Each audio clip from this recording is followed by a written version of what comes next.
रहीम अस्सलाम वालेकुम। उम्मीद आप ठीक होंगे, खैरियत से होंगे। तैयब बलोच आपकी खिदमत में फिर से हाजिर है जी। आज जो हम डिस्कस कर रहे हैं वो सबसे अहम मामला है जो पार्लिमान और अदलिया से बरह रास्त जुड़ा हुआ है, और ख़ासकर पार्लिमान की सुपरमेसी जो है वो स्टेक पे है। बेसिकली ये मामला है तहरीक इंसाफ या आपके सुन्नी इत्तेहाद कौंसिल की मखसूस नशिस्तों का ये मामला है। वो वजह आपके सामने है कि तहरीक इंसाफ बतौर पार्टी जो है उसका वजूद ही ख़त्म हो गया था, इंतखाबी निशान नहीं था, तो वो पार्लिमानी पार्टी नहीं बन सकी, तो फिर उसको किसी पार्टी के साथ उस इमर्ज हो गई, यानी सुन्नी इत्तेहाद कौंसिल में। अब सुन्नी इत्तेहाद कौंसिल में जब इमर्ज हुई तो फिर मखसूस नशिस्तें मिलनी थी, लेकिन दूसरी तरफ से सुन्नी इत्तेहाद कौंसिल को तो ये नहीं पता था कि तहरीक इंसाफ मेरे साथ इमर्ज होगी। उसने मखसूस नशिस्तों के लिए अपने वो नाम और वो चीज़ें दी ही नहीं थी। तो बहरहाल ये मैटर इलेक्शन कमीशन का टोटली मैटर है। तो इलेक्शन कमीशन ऑफ पाकिस्तान ने वो मखसूस नशिस्तें जो है वो दूसरी दीगर पार्टियों को अलाट कर दी, जिसमें पाकिस्तान मुस्लिम लीग नून तरी अपना पाकिस्तान पीपल्स पार्टी है या दीगर जो पार्लिमानी जमातें थी, वो जो मखसूस नशिस्तें बन रही थी वो उस एक तनासब से उनमें डिवाइड कर दी। ये मामला चला जाता है खैबर पख्तूनख्वा की जो पेशावर हाई कोर्ट है वहाँ पे। पेशावर हाई कोर्ट ने भी इलेक्शन कमीशन के फैसले को बरकरार रखा। ठीक है, अब होता क्या है कि सुन्नी इत्तेहाद कौंसिल और तहरीक इंसाफ जो है वो फिर जो है खैबर पेशावर हाई कोर्ट के फैसले के खिलाफ आ जाते हैं supreme court of Pakistan. Simple सी बात है, सुप्रीम कोर्ट में फिर ये मामला कुछ यूं चलता है कि चीफ जस्टिस काजी फैज ईसा जो है वो एक 3 रुकनी बेंच बनाते हैं, जिसकी सरबराही जस्टिस मंसूर अली शाह कर रहे होते हैं, और उसमें मेन चीज के जस्टिस अत्तर मिनल्ला भी शामिल होते हैं। और जस्टिस अत्तर मिनल्ला इस वक्त उसके गुण गौन गा रहा है। अत्तर मिनल्ला एक्सपोज क्यों हो चुका है, ये सारा कुछ आपके सामने है कि तरीके इंसाफ की हमनवाई करते हुए, तरीके इंसाफ को फैसिलिटेट करते हुए, उसकी सहूलतकारी करते हुए अत्तर मिनल्ला आजकल पूरे पाकिस्तान में के सामने एक्सपोज हो चुका है कि यार ये तो ये जज था, ये भी रॉन्ग नंबर था। दर हकीकत कहने का मतलब ये है।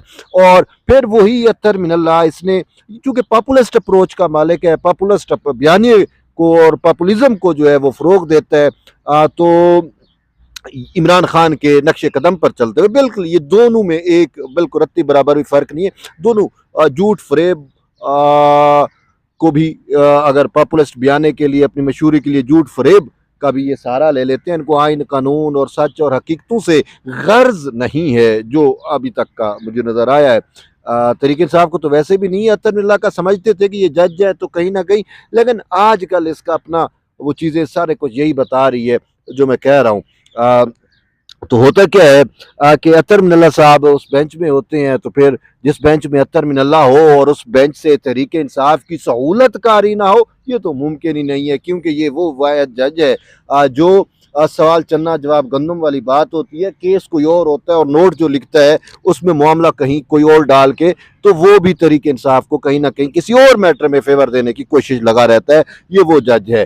तो अब वहाँ पे होता क्या है कि अत्तर मिनल्ला, मंसूर अली शाह और ये सारा कोई, तो मंसूर अली शाह शायद लगता है शाह जी कहीं ना कहीं अत्तर मिनल्ला की बातों में आ गए या उसके इन्फ्लुएंस में आ गए, वट एवर जो भी रीज़न हुई, हुआ ये कि फिर वो पेशावर हाई कोर्ट का फैसला कल अदम करार दे दिया गया, और वो मखसूस नशिस्तों वाला मामला जो है वो फिर से अब मखसूस नशिस्तों पे जो बाकी अरकान पार्लियामेंटेरियन जो आए थे दीगर जमातों से, वो हल्ला भी ले चुके। अब सुप्रीम कोर्ट ने उस पर मामला जो है वो फिर से उसको कशीदगी क्या आप कह सकते हो, मुझे एग्जैक्ट वर्ड नहीं आ रहा, कि ये मामला जो सुलझने जा रहा था वो फिर से पेचीदा हो गया। अब हुआ क्या कि जो ही उस बेंच ने जो है ये मामला ये जो मखसूस नशिस्तें हैं इसका फैसला कलअदम करार दिया और इलेक्शन कमीशन का फैसला जो है उसको दुरुस्त करार नहीं दिया। अब तो फिर उस वक्त अटॉर्नी जनरल फॉर पाकिस्तान जो है उसने ये इल्तिजा की, उसने ये इस्तदा की कि जी इस पे फुल कोर्ट बेंच बनाया जाए। ठीक है, फुल कोर्ट बेंच हो। अच्छा, तो वो फिर फैसला दे के मामला फुल कोर्ट बेंच के लिए कमेटी को भेज दिया।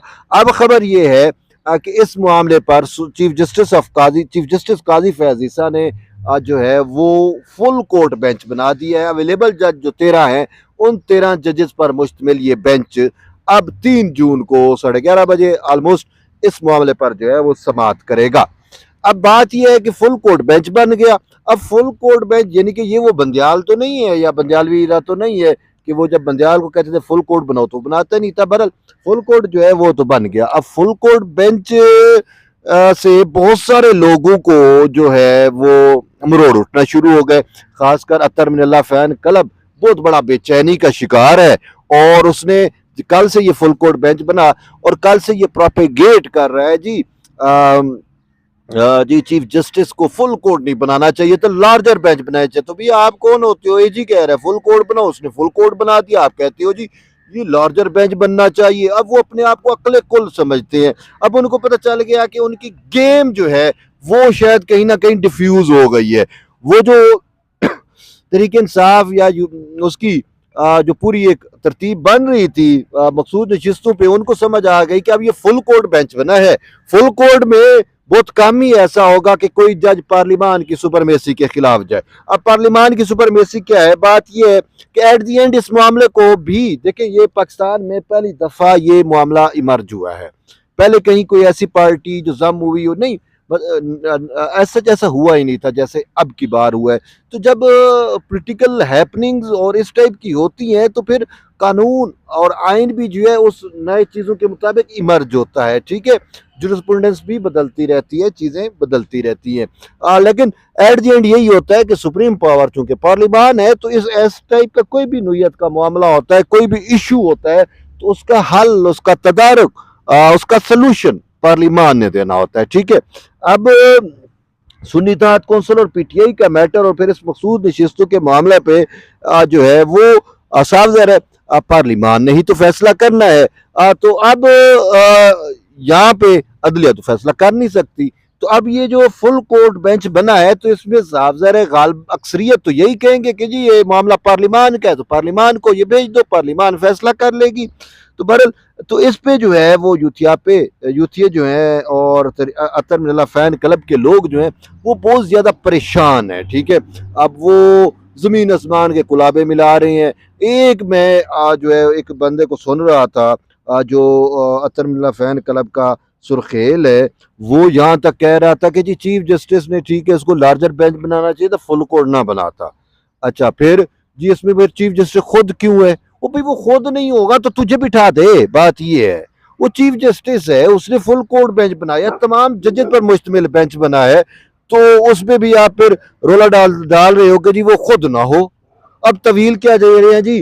वो खुद इस वजह से है कि ये जी फुल कोर्ट बेंच ने अगर वैलिडेट कर दिया और इलेक्शन कमीशन के फैसले को बरकरार रखा और वो मखसूस नशिस्तों वाला मैटर जो है वो तरीके इंसाफ को नशिस्तें ना मिली तो फिर जो है वो आइन साजी का इख्तियार इनको मिल जाएगा और फिर ये आइन साजी करके जो है वो चीफ जस्टिस काजी फैज ईसा की मुद्दत मुलाजमत में भी तस्दीर कर देंगे। वो ज़मीन आसमान के खुलाबे मिलाने वाली बात है।